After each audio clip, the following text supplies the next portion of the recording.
In the previous part, we talked to two legendary economists responsible for reforms in Hungary and Slovakia. Now, we're going to welcome guests from three other countries, the Czech Republic, Poland and Belarus. Before we start with our topic, the Maidan and Ukrainian situation, let's talk about your countries. Ludek Niedermayer, we talked about major reforms that had to be carried out in Hungary in the 1990s and in Slovakia after 2000. Were there any key reforms that implemented in the Czech Republic at that time?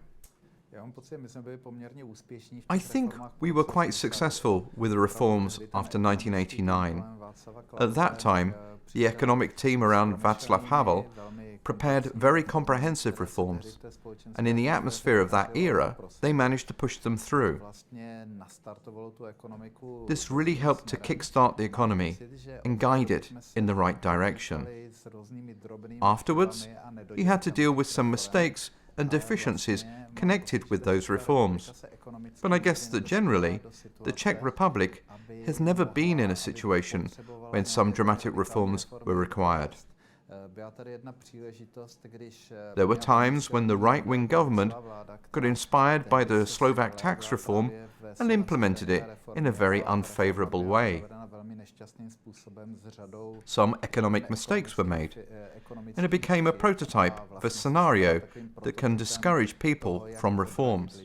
So, in my opinion, we built a good foundation in the Czech Republic in the 20th century.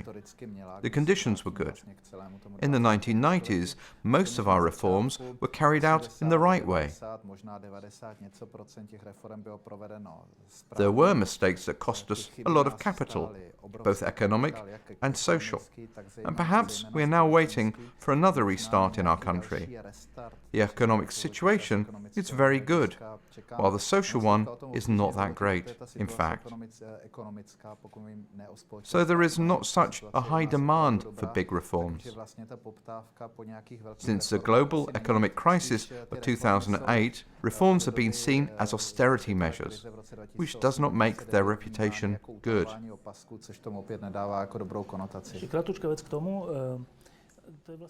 Let me note that I can't remember the economic situation in the Czech Republic ever being as critical as in Slovakia or Hungary.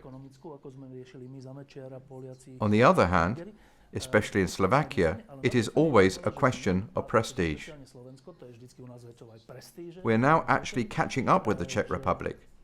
Does this mean that the Czech Republic is undergoing stagnation?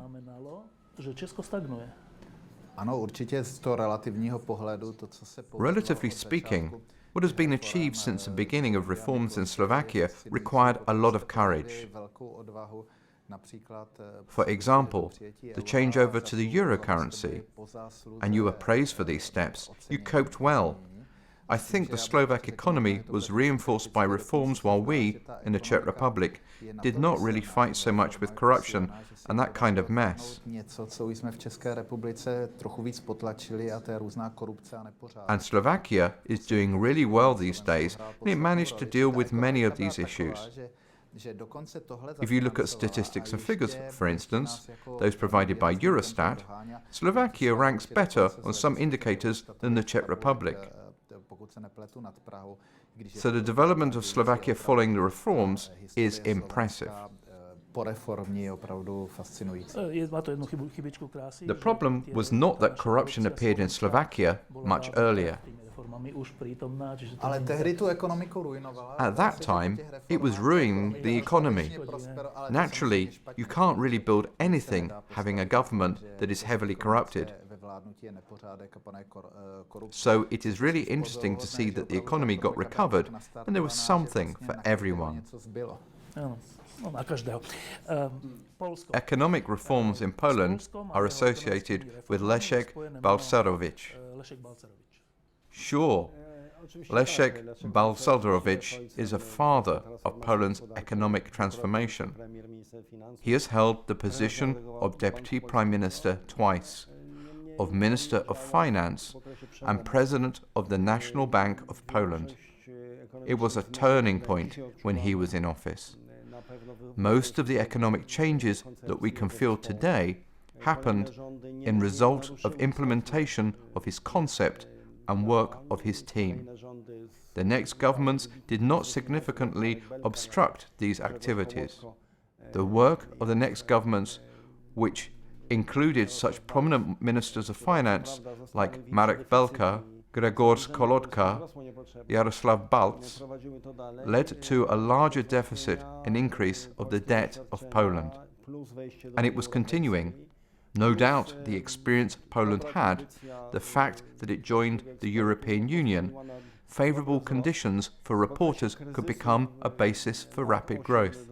During the crisis of 2008 to 2012, Minister Rotsocki, Minister of Finance, and Donald Tusk's government did not make any stupid decisions. So, I would praise him for not making the situation worse. That is why the current government, which has been in power for 2 years already, is now benefiting from what had happened. However, its nationalization and centralization programs are quite dangerous. When we look at Belarus, there is one issue. In Central Europe, we paid a lot of attention to Belarus several years ago. There were even initiatives in the Czech Republic and Slovakia to support Belarus. Journalists used to go there a lot. Then the hopes that Lukashenko would lose just evaporated. We knew there was a deficit in democracy, but we did not really discuss Belarusian economy.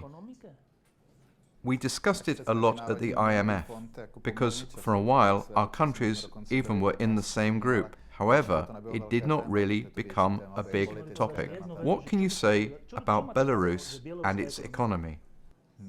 It is lagging behind. I'm not sure whether this is even the right word. What can you say about Belarusian economy? Well, we can complain that in all similar discussions or TV programs, everyone always discusses the reforms in their countries, and we always try to explain somehow why there are no reforms in Belarus. It's quite a unique country. One can complain, but also be proud of living in such a country. Specific unique country with dictatorship. For a long time, Belarus was called the last dictatorship in Europe. But farther to the east, from Belarus, the dictatorship is much more powerful. Our dictatorship, in comparison, seems rather light. Moreover, Minsk process, the aim of which is to resolve the situation in Donbass, takes place in Belarus. So we are not a dictatorship country anymore. However, there are still no economic reforms. There is such a phrase, it's unique for each country. When the money ends, the reforms begin. All the time, Belarus was receiving money from Russia in exchange for geopolitical preferences. The role of Russia's main ally, political and military ledge, Peninsula, which is incorporated into Europe. Moscow paid for all of that. Now the situation is, as said Medvedev, Russian Prime Minister, there is no money, but you take care, his legendary phrase. He told that to the Russian pensioners. Same thing Russia is now saying to Belarus. We have less and less money for you. Paradoxically, the fact that Russia can give less and less money encouraged the talks about the possible reforms in Belarus. So I come back to the phrase, when the money ends, the reforms begin. But what kind of reforms? This issue can be discussed. The main convictions of analytics, publicists, opposition politicians is that for all these years, Lukashenko has been avoiding market structural economic reforms as they can undermine his power. Now he is the only one oligarch, the only boss. The appearance of other powers, groups, oligarchs making pressure on the current authorities is not what he wants. Better the economy is weak, but under his control. The more strong, diversified with different sources of influence the economy is, the more dangerous the situation for him becomes. Do you think that Belarusian economy could be characterized as poor? According to the official statistics, the average salary in Belarus is twice as high as in democratic Ukraine, about $500. So everything is relative. Of course, Belarus is more welfare than Moldova and also than Ukraine in terms of average salary. However, the level of great economy is high in Ukraine. People don't show their incomes.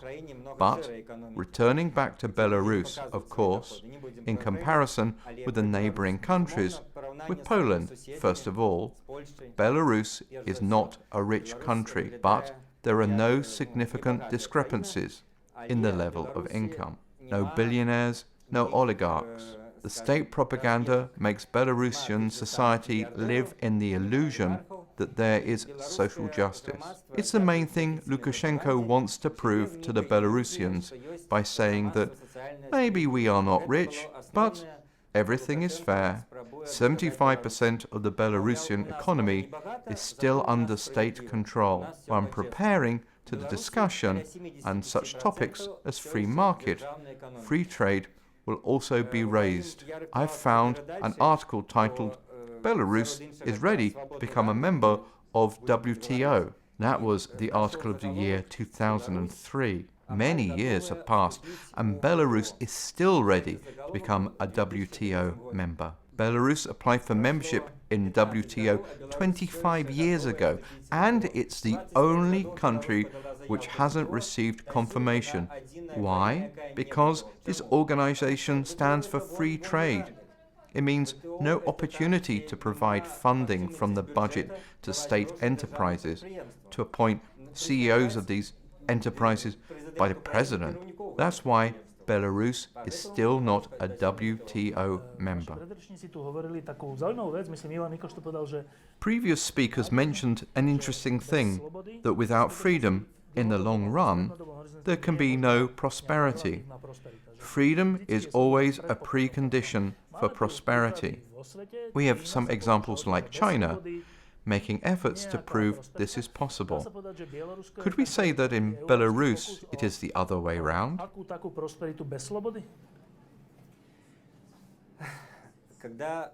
When talking about Poland, we have mentioned the shock therapy, which was successful. In Belarus, we have such a term, shock without therapy, meaning that GDP, the level of income, average salary have decreased during the last 5 years in Belarus. Now, the average salary in Belarus is less than it was in 2010. Then, before the elections, Lukashenko took effort to increase it to $500 in 2010. Now, in 2018, we have $450. The level of $500 hasn't been reached.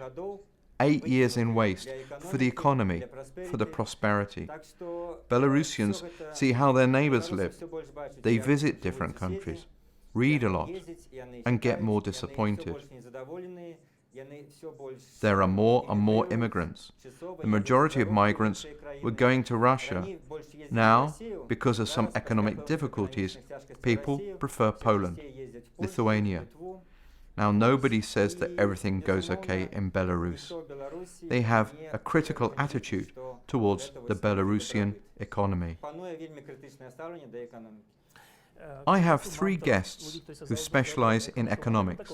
Hence, we will discuss it next. In the 1990s, after the end of communism in the Czech Republic, Poland and Slovakia, we had to deal with basic economic things, like what kind of taxes we would have, what the pension system would be like, whether healthcare would be free or not, and the same regarding the education system. We passionately discussed these topics then. Now, In 2018, I don't think there are so many similar discussions in the Czech Republic, Slovakia, or Poland. It seems like economic topics disappeared from public discussions. Am I wrong? In my opinion, you are wrong. Of course, it is the topic of political debates, whether the healthcare should be free or not, should pensions be taxed or not. What should the minimum wage level be? Should there be a minimum wage level at all? There is no doubt that these are the topics of political debates. However, there exists a certain vision of the economic order and of the state's participation in the economy, of private sector's participation in strategic areas. In my opinion, the perspective has changed. After all, having 30 years of experience, we know that there could be different solutions, different ways of reform implementation. You have already asked the colleague from Belarus about that. There can be not only a single solution, as he said. Reforms can be different. The experience, they differ greatly. There are various economic models in Europe: Scandinavian, German, French, Greek. In my opinion, we have rich experience. In any liberal model, there always has to be a sort of state, social and cooperative involvement. We haven't forgotten about cooperatives. We have American protectionism, the totalitarian system in China. It works. For example, Belarus may paradoxically benefit from this situation as it now knows that there is no single scenario. Belarus has à la carte.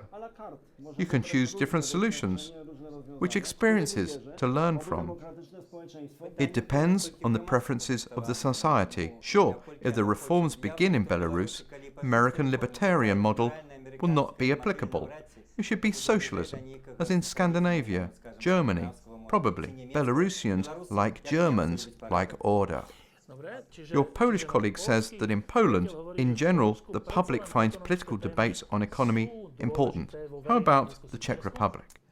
No některé jsou, ale mám pocit, že to nejsou ty důležité a já mám pocit, že občas té debaty ekonomické. Some of the economic topics are a subject of public debates, but, in my opinion, they are not the most important.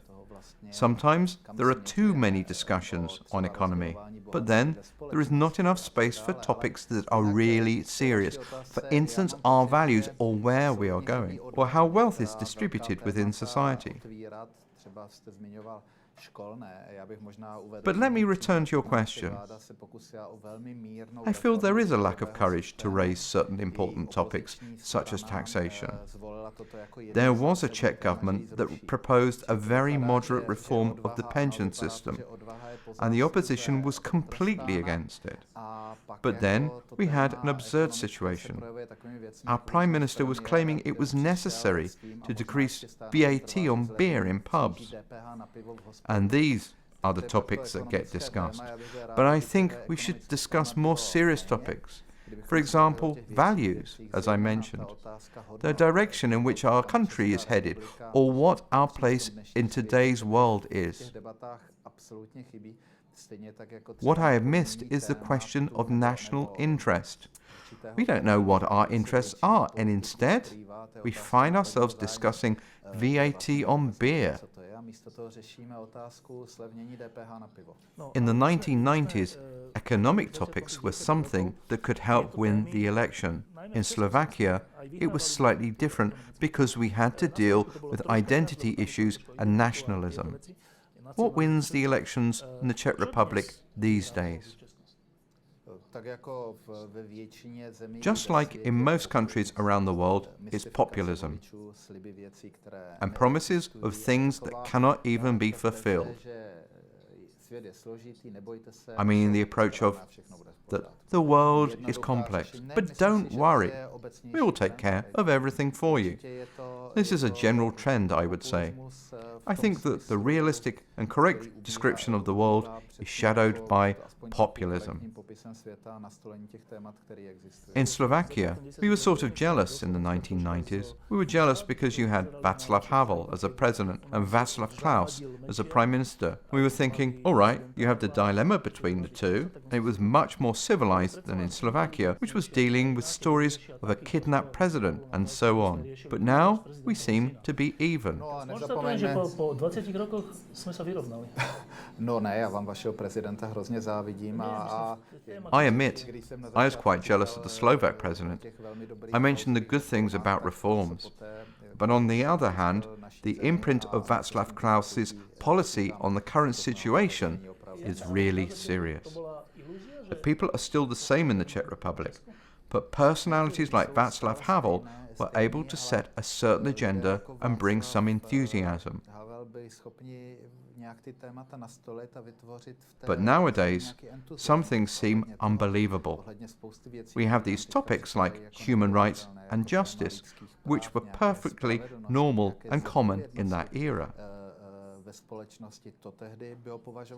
Look at the way our current president talked in the 1990s. It was so much different from what he is doing these days. So we ended up discussing VAT on beer and accepting simple solutions.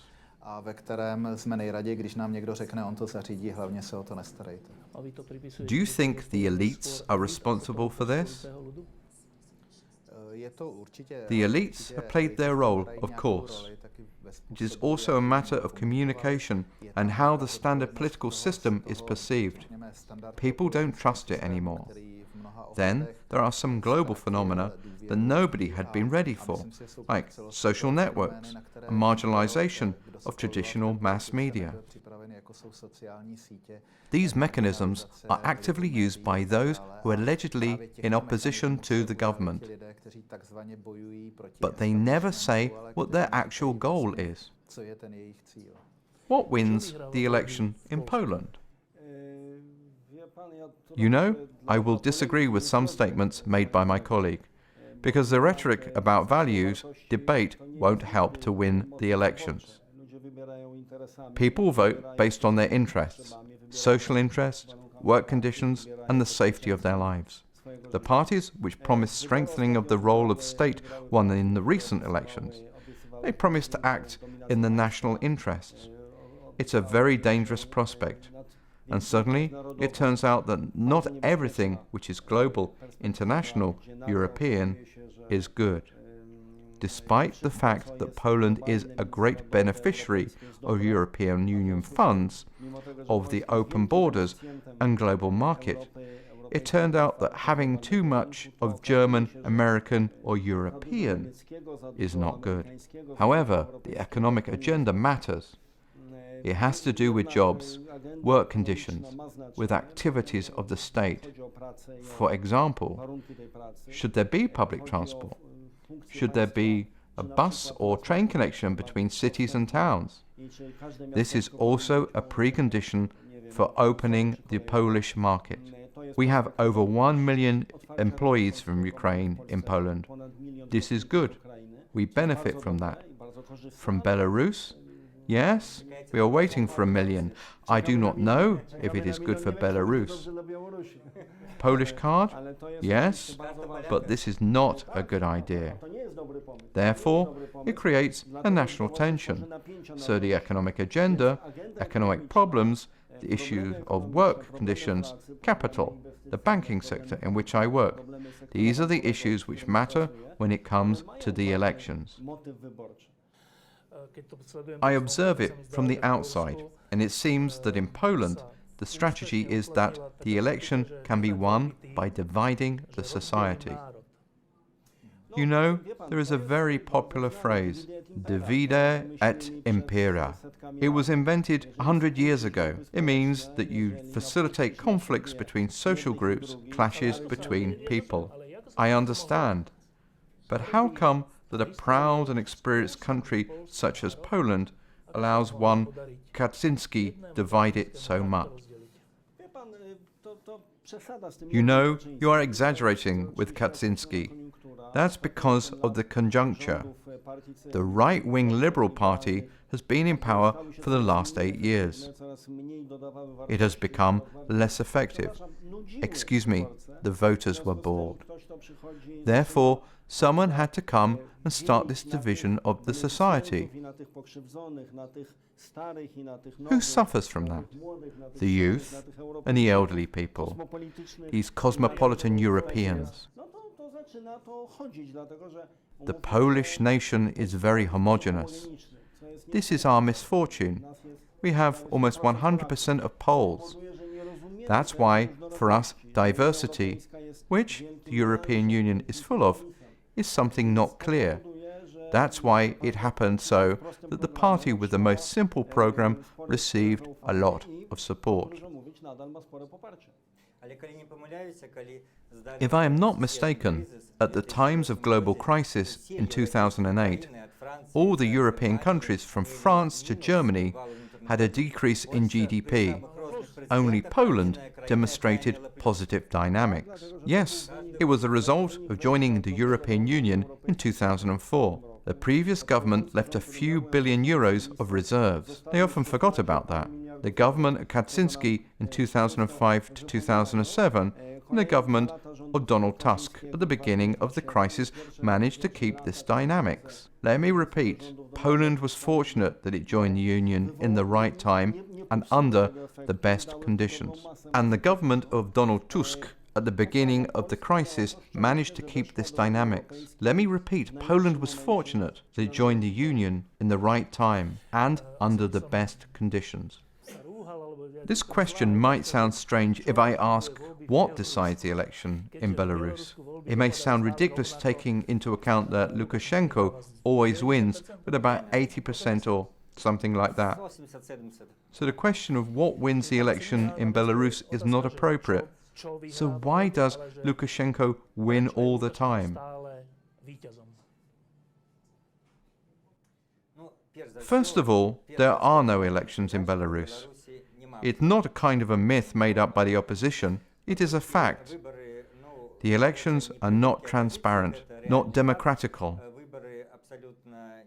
What Lukashenko says, such a result will be. He is ashamed to put 90%, but not ashamed to put 80% in his favor. However, that doesn't exclude that currently 30 to 35%, maximum 45% before the elections, maybe 50% of people support him. Why? That is a rather profound question. We have been trying to find an answer to it for 23 years. Of course, if there are fair, democratic elections, probably he won't win. I mean, if there were other candidates, if they have an opportunity to run their campaigns. The disappearances of Belarusian opposition figures in the late 1990s, it's called disappearance, but we know they were killed, influenced greatly the political situation. Everyone who is in active opposition now remembers what happened to Goncharov, Zakharenko, and other opposition figures. All the political system has been under control of Lukashenko for all these years, as well as the ideological system, not only media, but starting from school, institutes, work. Maybe you have forgotten, in the Soviet times, there were so-called ideologists. The party secretaries play the role of them. In Belarus, they are now called commissioners for ideological issues. Each plant, which produces some spare parts, or farm, which produces some goods, has its ideologist, who explains the policy of the party as it used to be. But in this case, the policy of Lukashenko. People who are in open opposition, look, we have opposition parties, but in them there are a lot of people who don't work. who are opposition figures by vocation or occupy not serious positions. In the mid to late 1990s, Belarusian opposition was represented by a prime minister, then by a minister. After the next elections, there was a head of the university. Now, there are leaders of opposition parties who haven't occupied any top positions and in the people's mind haven't reached anything in life, not only as a leader of the opposition party. For 20 years, there has been an authoritarian regime of Lukashenko. And when a serious struggle between, he was elected in 1994, in 1996, there was a parliament seeking to impeach him. Then he dissolved the parliament and appointed new MPs. Since then, there has been no serious political struggle. How Lukashenko is perceived by the society? We even can't get any sociological data. Independent sociology was forbidden by Lukashenko. The latest research was conducted 3 to 5 years ago. Then he forbid it. We can only guess when finding out the opinion of our friends, as there is no official sociological data. However, according to sociological research of the time, 30 to 35% and closer to the election date, 40 to 45% of people support him.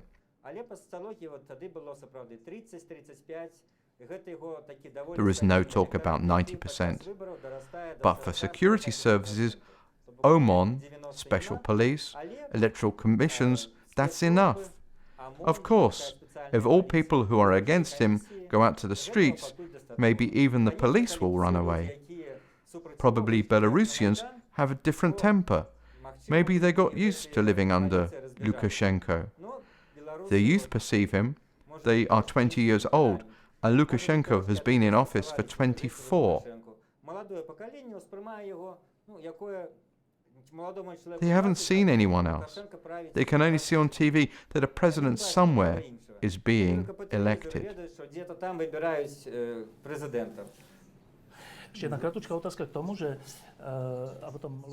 Just a quick question about our countries.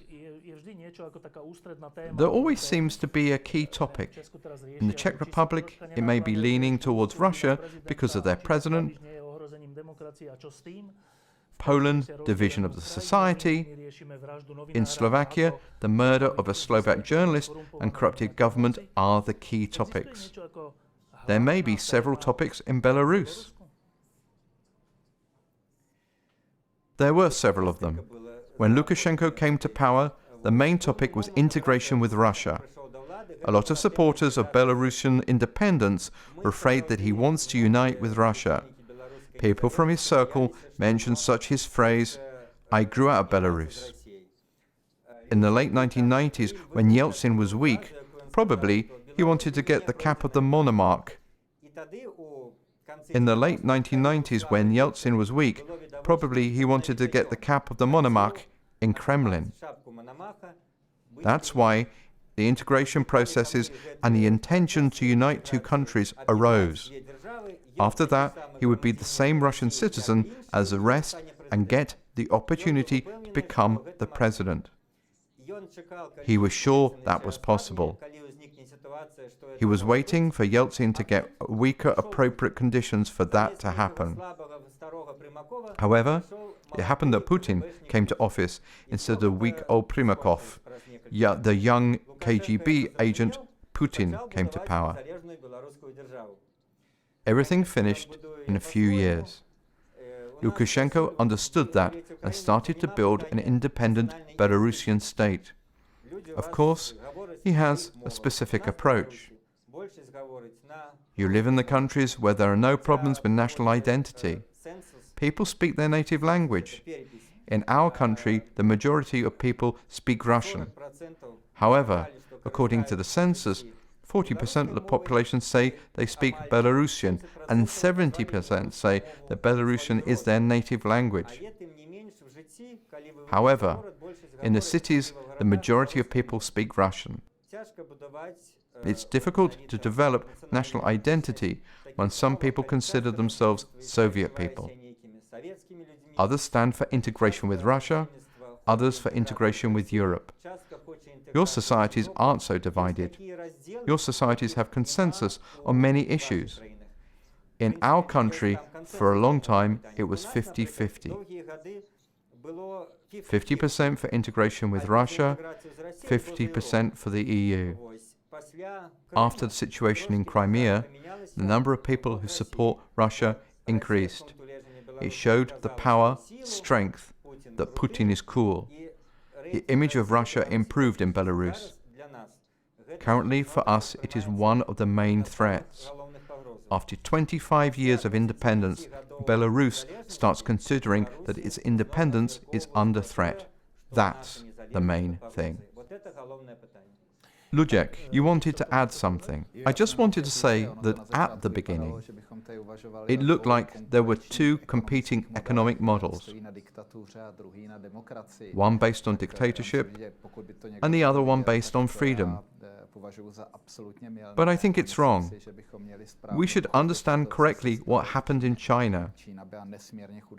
China was an incredibly poor country that used its enormous opportunities, and communist technocrats seemed to be delivering good results at first. But, in comparison with the achievements of Korea or Taiwan, we can say that it only was a relative success.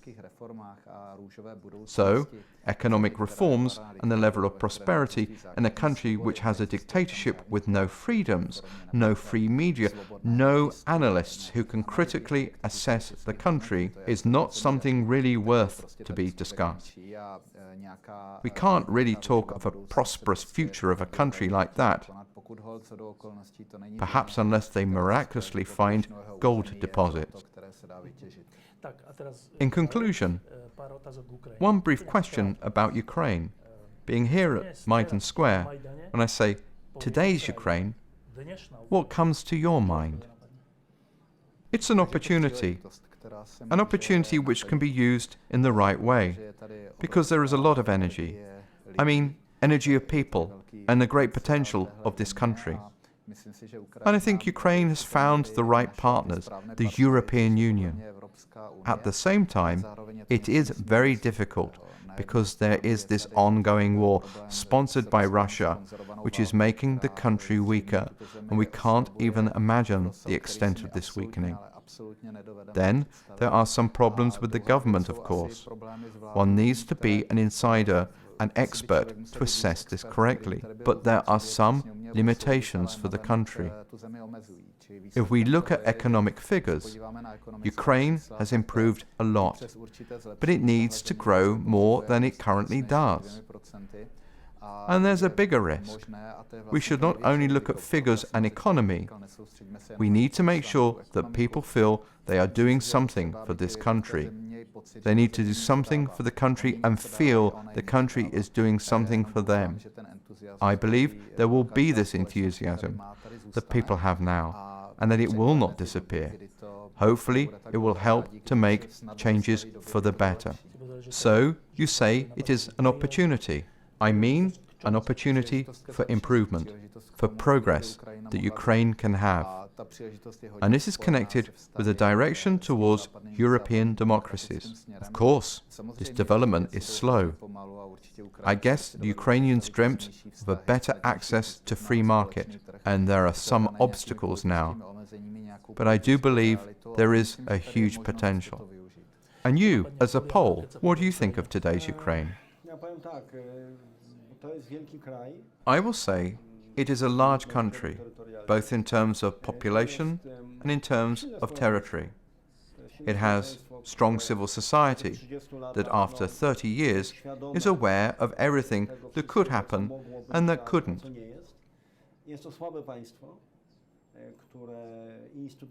The state is weak. It cannot function well institutionally and organizationally. There is a lack of state effectiveness here. Despite the fact that there is democracy, different parties, all the formal procedures, a lot of opportunities have been missed.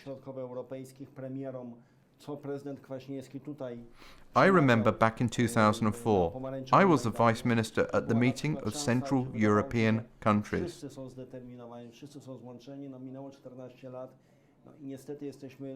When President Kwasniewski spoke there, at the Orange Maidan, it seemed they were all determined, united.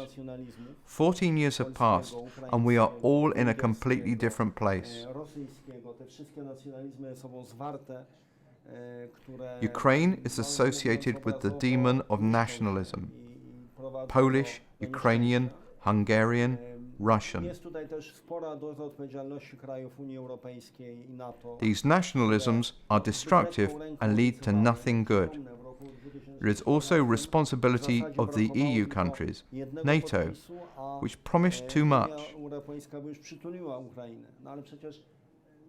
In 2014, if there was not one signature missing, Ukraine could join the EU. But today, it sounds like a joke, kind of confusion. It was not a part of the plan. Significant things were not prepared and fixed. And the tragedy we have today. Unfortunately, there are a lot of wasted opportunities and chances. And if my colleague says the glass is half full, I would say that it is half empty. And still Ukraine has a lot of work to make the dreams, which were announced here, come true. When I say the word Ukraine to someone from Belarus, what comes to your mind?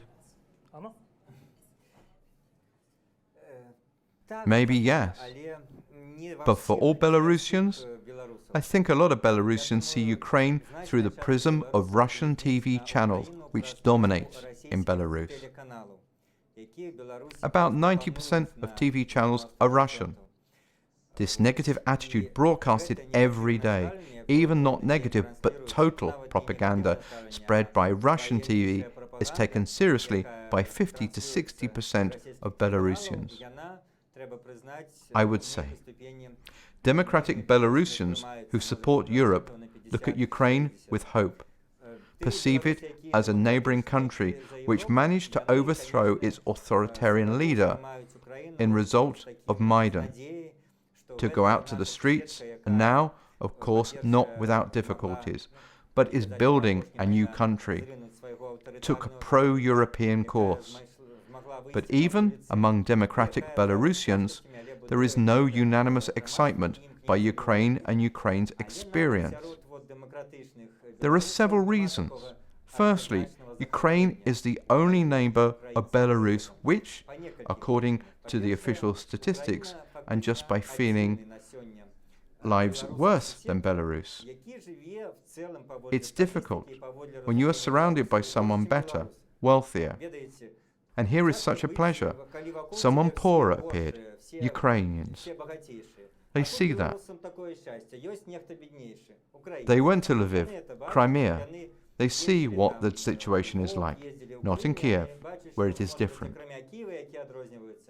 In general, Ukrainians are poorer than Belarusians. When it comes to material things, no need to pay for doctors. Lower level of corruption, and international institutions recognize that. So it makes Belarusians feel that we are not the worst. All the problems Ukraine are facing gives opportunity to say that on the one hand there is democracy, but on the other hand there is no order. And order is the main thing for Belarusians. In Ukraine there is chaos. Few Belarusians can be happy with chaos.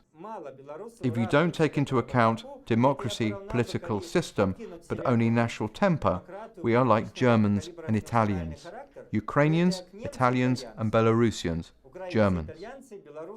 If you're putting it simply. Such, we have the approaches to life. There are political experts who say that even when Belarusians decide to overthrow Lukashenko and a new democratic leader appears, a lot of power will be concentrated in his hands. The society won't prefer a parliamentary republic. For historical reasons, Belarusians want to have an authoritarian leader, even if he is democratic. In the previous democratic elections won by Lukashenko, the result of Pozniak, a Democrat who would even say nationalist, was also good. Like opposition leaders like Shushkovich showed worse results. Ludek will have to leave soon because of his flight.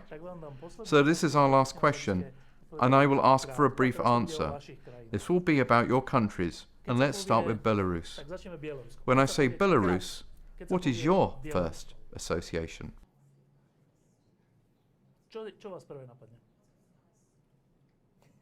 Alexievich, a Nobel Literature laureate.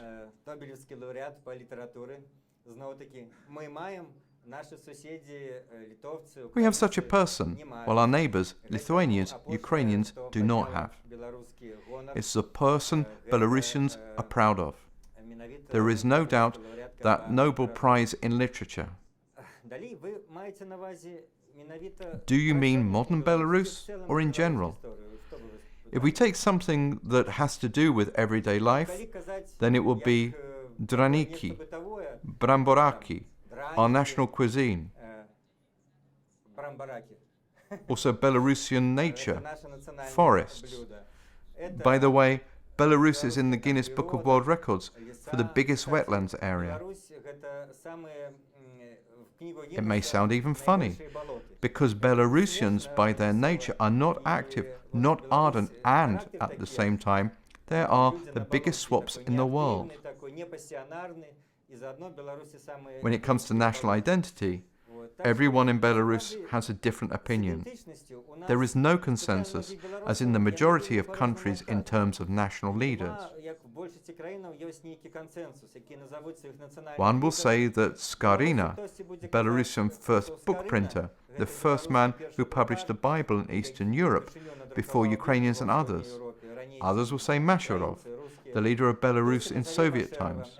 Others will say Gromyko, the Minister of Foreign Affairs. Some will even say Lukashenko, some Alexievich. Different people have different opinions on what Belarus is. And what about Poland? Poland is in a very dangerous situation today. On the one hand, society is quite satisfied. The level of consumption, the standards of living, the state of infrastructure, the quality of work and leisure are very high. But it is true that 2 million Poles have fled to seek happiness in Great Britain, Ireland and Germany. On the other hand, it is a state that is slowly starting to lose its democratic institutions. We have fewer and fewer fair courts.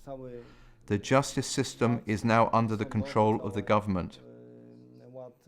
We live in a country in which it is getting less and less free media. We have a state which tries to take under control higher education and the autonomy of universities. We have a very dangerous situation taking into account that we are a member of the European Union, NATO. We're praised for reforms. There comes a moment when oxygen is blocked and you even don't notice. There is the famous case of the frog, which was put into the water and didn't even know that it was being cooked. We're in a situation where the European Union, the European Parliament, the European Commission won't answer the European values in Poland on the basis of which we entered the European Union 15 years ago. This is disturbing.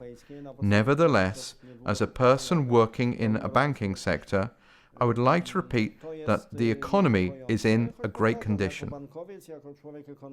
However, I agree here with my colleague that the economic situation may be good, as in Belarus,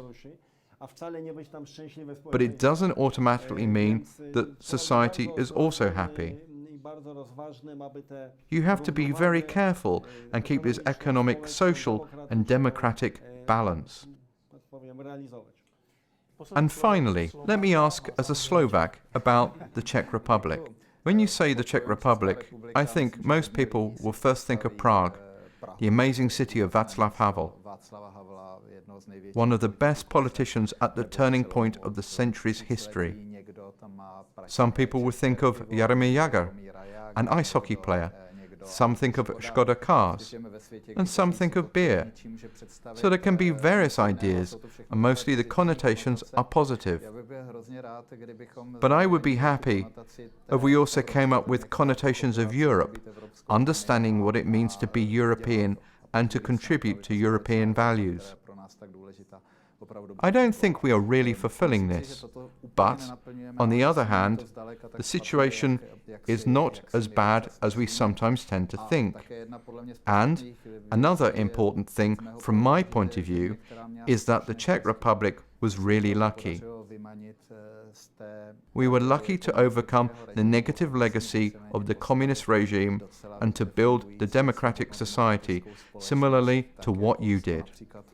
And actually, some Slovak results are even better than the Czech ones. But hopefully, we will also do better in the future. I'd like to remind that it is easy to criticize, but let's realize we find it difficult having only a little of Russian interference in our political system, in media, and in terms of cybercrime. And yet, it is enough to do terrible things to our democracy, even to the USA. And now, compare this to what happens in Ukraine. What Russia does to Ukraine is worse than its interference in Western countries. So, we should realize that Russia's aggression towards Ukraine is much worse than we could even imagine. This should not serve as an excuse for bad government in our countries. For example, the European Commission is considering 20 billion euros for the Czech Republic to sustain its development and help to catch up with Western countries. The economic help provided to Ukraine is often in the form of loans, and the sums are significantly smaller. This makes me think we should act as if we were in a more complicated situation. We've had guests from the Czech Republic, Belarus, and Poland. Thank you very much for joining us. This was the fourth episode of the Maidan Debate Club. This one was mainly focused on economy, but not only that. Volodymyr, you were listening to the discussion.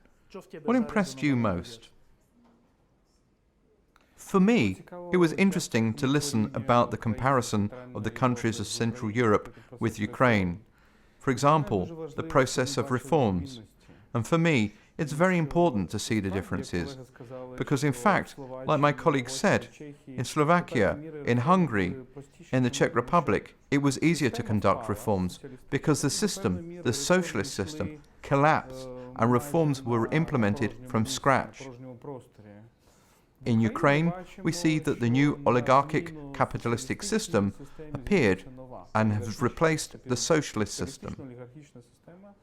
It's very strong. It didn't disappear. So, reforms are taking place in conditions of a powerful oligarchy system, and the Maidan didn't change that. It only softened it, in a way. That's why the reforms are going slower than most people expected. And that's why you need to take into account this difference. When Lajos Bokros was here, he described the Hungarian situation as a dead end, meaning that one could not really do anything from inside at this point. When he said that, I was wondering, maybe you in Ukraine have a better situation than an EU and NATO member state.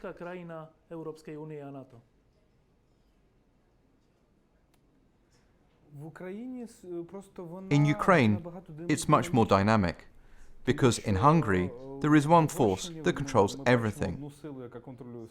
In Poland, we also see an attempt to create one force that will create everything. On the contrary, in Ukraine, there is pluralism. We have 5, 6, 7 different forces, and basically, the country can choose different directions. And we don't know which direction our country will choose after the elections in 2019. It can choose pro-European implementing reforms quicker. Or maybe the reforms will just slow down or stop and some populists will come to power, anti-Western populists, and maybe even pro-Russian sentiment will get stronger. So in this sense, Ukraine is much more interesting, but the stakes are much higher here, I would say. It was interesting to hear from our Belarusian colleague that in Belarus many people look at the Ukraine thinking, all right, we're not doing as bad as the situation in Ukraine is worse. Would you say that the situation in Ukraine is worse than in Belarus? If we talk about politics, then, of course, no. Ukraine is much more democratic. If we talk about the social and economic situation, then yes. And this is one of the big problems of the reforms that are taking place now. The reforms which are successful, maybe just except for the police reform, happened on a macroeconomic level. We have the gas sector reform, but can a common citizen feel it? They only see the increase in prices for gas. We can talk about the procurement reform, but can a common citizen feel it? They can only see an increase in prices, a dramatic increase in prices. And for many people, the social and economic situation is worse, even comparing to what it was in the times of Yanukovych. So I take a critical view of reforms as they neglect the issue of society's prosperity. Some very good things have been done on a macroeconomic level. They managed to stabilize the country. But the issue of the welfare of the citizens was neglected. And this is what the populists pay attention to, because their argument is very simple. Ivan Miklos from Slovakia, who is an advisor to your Prime Minister, he said that in the past 4 years it has been more in Ukraine than in the previous 2 decades. Yet, on the other hand, he says many things have not been completed or are happening very slowly. He has mentioned 2 things which surprised me: privatization and private ownership in land. Why are there problems in these areas?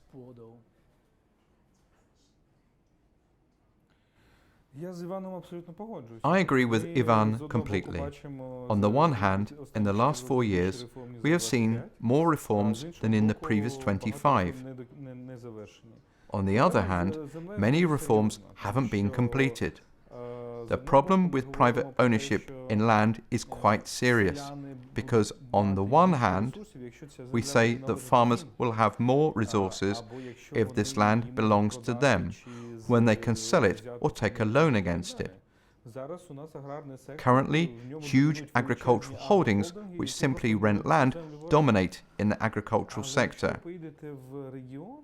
But if you go to the regions and talk to the common people, you'll see to what extent people are against this reform, against the market of land. There are 2 main stereotypes. The first one is as follows.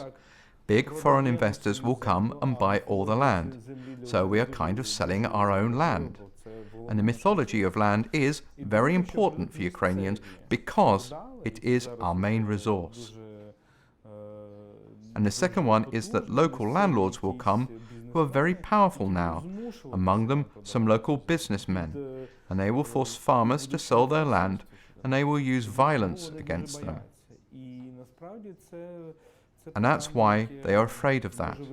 In fact, this is an issue that can cause a very serious discussion and big problems in Ukraine. When it comes to privatization, it's very simple. One of the main corruption schemes in Ukraine is connected with state enterprises. When you get state subsidies for it and still part of it.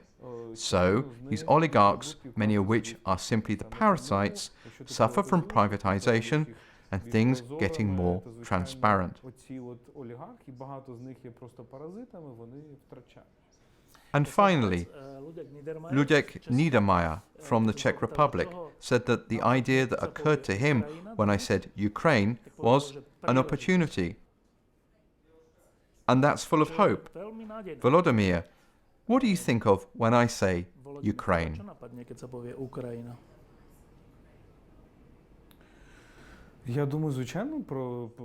Of course, I think of these opportunities, but I also think that the history of Ukraine is the history of a borderland. On the one hand, it's good, because this means the melting pot of cultures. And I have such a metaphor that Ukraine is like the Balkans. But in the Balkans, you see Catholic, Orthodox and Muslim cultures distributed between different nations. And we have it all in one nation. And Ukraine is also the country that was at the border of huge empires, Austro-Hungarian, Ottoman and Russian. But for Ukraine, being at the border is both an opportunity and a problem, because the biggest conflicts can take place at the border. And the classical work on that is Bloodlands by Timothy Snyder. He describes how a borderland, a country on the border, can turn into a bloodland. Although Snyder was writing about it in the 30s and the 40s, it remains relevant. So on the one hand, it is a country of big opportunities, on the other hand, of big risks and serious instability.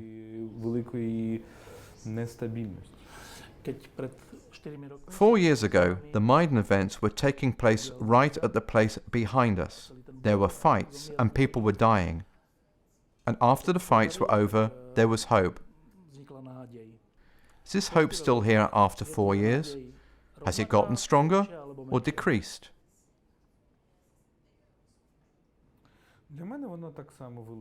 For me, it still remains strong. For me, everything that happened afterwards showed us how serious Maidan was, because Russia perceived it as an event against itself and they started to attack. So even for Russia, it was a serious event, serious to such an extent that it has turned it into an aggressor. But, of course, now we see that Maidan tried to change everything at once. But the system has inertia, so we have to think about a more long-term perspective in terms of evolution, an ongoing process. And here the main enemy is disappointment and frustration. Disappointment and frustration exist both in Ukraine and in Europe concerning Ukraine. This is a feeling we need to fight. Thank you.